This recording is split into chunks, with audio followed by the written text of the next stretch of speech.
Salut à tous, bienvenue sur KS Life. Ici, nous plongeons dans l'univers passionnant du leadership et de l'entrepreneuriat avec KS Life. KS Life, c'est bien plus qu'un simple concept, c'est une approche dynamique de la vie professionnelle. Nous explorons les stratégies innovantes, les histoires inspirantes et les conseils pratiques pour vous aider à développer vos compétences en leadership et à exceller en tant qu'entrepreneur. Si vous êtes avide de découvertes, de développement personnel et professionnel, vous êtes au bon endroit. Abonnez-vous, activez la cloche de notification et préparez-vous à être inspiré à chaque vidéo. C'est le moment de bâtir une vie professionnelle qui compte vraiment. Alors, sans plus attendre, plongeons ensemble dans l'univers captivant de KS Life. N'oubliez pas de liker la vidéo si vous trouvez cela utile et partagez vos réflexions dans les commentaires. C'est parti! Quand vous avez l'impression que des gens ont arrêté de compter sur vous, n'arrêtez jamais de compter sur vous-même.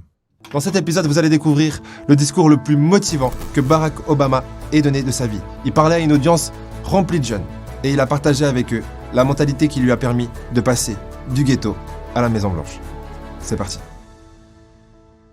Absolument chacun d'entre vous a quelque chose pour lequel il est doué. Absolument chacun d'entre vous a quelque chose à offrir. Et vous avez une responsabilité envers vous-même de découvrir quelle est cette chose. Mon père a abandonné ma famille lorsque j'avais seulement 2 ans.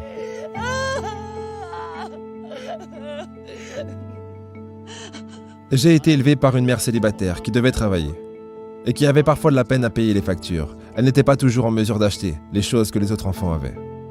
Elle n'avait pas assez d'argent pour m'envoyer là où les autres enfants américains allaient à l'école. Mais elle trouvait qu'il était important pour moi que je suive une éducation à l'américaine. Donc elle a décidé de m'enseigner des leçons extrascolaires elle-même, du lundi au vendredi. Mais vu qu'elle devait aller au travail, le seul moment où elle pouvait le faire, c'était à 4h30 du matin. Maintenant, comme vous pouvez l'imaginer, je n'étais pas vraiment content de devoir me lever à 4h30. Très souvent, je finissais par m'endormir sur la table de la cuisine.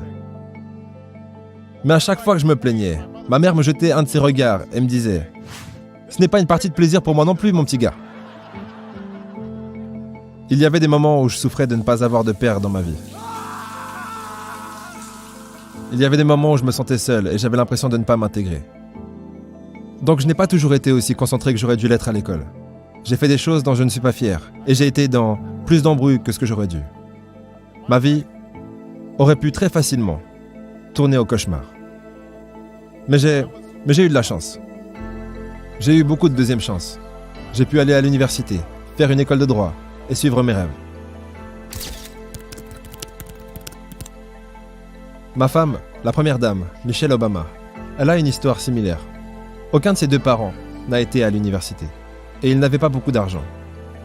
Mais ils ont travaillé dur et elle a travaillé dur pour s'assurer qu'elle puisse aller dans les meilleures écoles de ce pays. Certains d'entre vous n'ont peut-être pas ces avantages. Peut-être que vous n'avez pas des adultes dans votre vie qui vous donnent le soutien dont vous avez besoin. Peut-être que quelqu'un dans votre famille a perdu son travail et que vous manquez d'argent. Peut-être que vous vivez dans un quartier où vous ne vous sentez pas en sécurité. Où vous avez des amis qui vous poussent à faire des choses que vous savez ne pas être bien. Mais au final, il n'y a aucune excuse pour ne pas essayer.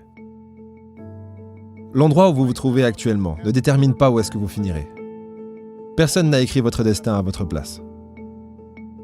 Est-ce que ça vous est déjà arrivé d'envier quelqu'un qui avait plus d'avantages que vous dans la vie? Si c'est le cas, ce n'est pas grave, mais vous pouvez arrêter tout de suite. Parce que les avantages se transforment en désavantages et les désavantages se transforment en avantages. Celui qui a de la chance n'a pas de chance. Et celui qui n'a pas de chance a de la chance. Pourquoi? Parce que plus c'est dur, mieux c'est.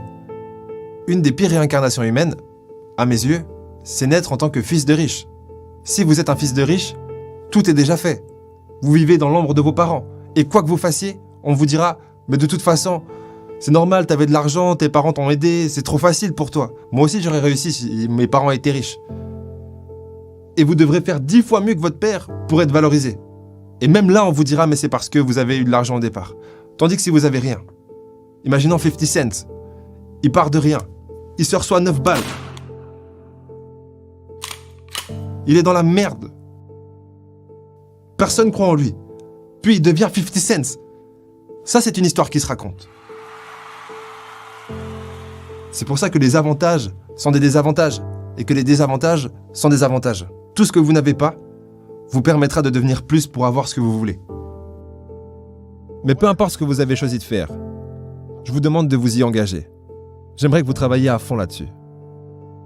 Je sais que des fois, les médias peuvent vous donner la sensation que vous pouvez devenir riche et plein de succès sans travailler dur. Que votre ticket vers le succès sera le rap, ou le basket, ou devenir une star de télé-réalité. Mais il y a beaucoup de chances pour que vous ne deveniez rien de tout ça. La vérité, c'est que d'avoir du succès, c'est dur. Et vous ne réussirez pas dans tout ce que vous entreprendrez la première fois que vous essayerez. Et ce n'est pas grave. Souvent, les gens qui ont connu le plus de succès dans le monde sont ceux qui ont connu le plus d'échecs. J.K. Rowling, qui a écrit Harry Potter. Son premier livre, Harry Potter, a été rejeté 12 fois avant qu'il ne soit finalement publié. Michael Jordan a été rejeté de son équipe de basketball au lycée. Il a perdu des centaines de matchs et a loupé des milliers de tirs au panier dans sa carrière. Mais il a dit une fois, « J'ai échoué encore et encore dans ma vie. Et c'est pour cette raison que j'ai réussi. »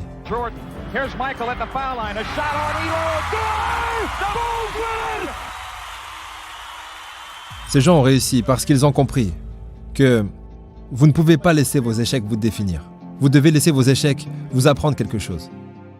Vous devez les laisser vous montrer ce que vous allez devoir faire différemment la prochaine fois.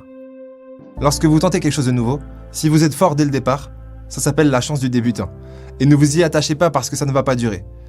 Ça me fait penser, il y a une phrase dans la Bible que j'adore. Elle dit « Laisse le faible dire « je suis fort ». J'adore cette phrase parce qu'elle marche pour tout. Si vous commencez le basket, laissez le mauvais basketteur dire « je suis bon ». Laissez le mauvais chanteur dire « je suis bon ». Ça marche pour tout. Et lorsque, à l'époque, je voulais devenir chanteur, mais je chantais pas trop bien. J'étais plutôt fort pour écrire des textes et enregistrer en studio parce qu'il y avait de l'autotune, mais j'étais pas Mariah Carey, quoi. Et je me posais cette question, est-ce que, pour moi, il est vraiment possible d'atteindre un niveau dans le chant? Est-ce que mes cordes vocales ont la capacité d'atteindre un niveau proche de Mariah Carey? Bon, franchement, je pourrais trouver un autre exemple que Mariah Carey, mais vous voyez ce que je veux dire. Et j'arrêtais pas de douter. Mais la solution se trouvait dans ces deux étapes. Petit 1, laissez le faible dire « je suis fort ». Laissez-moi croire que c'est possible. Petit 2, se mettre au boulot pour s'assurer que ça va le devenir.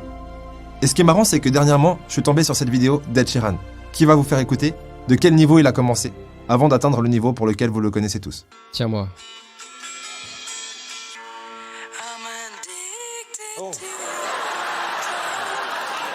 Attends.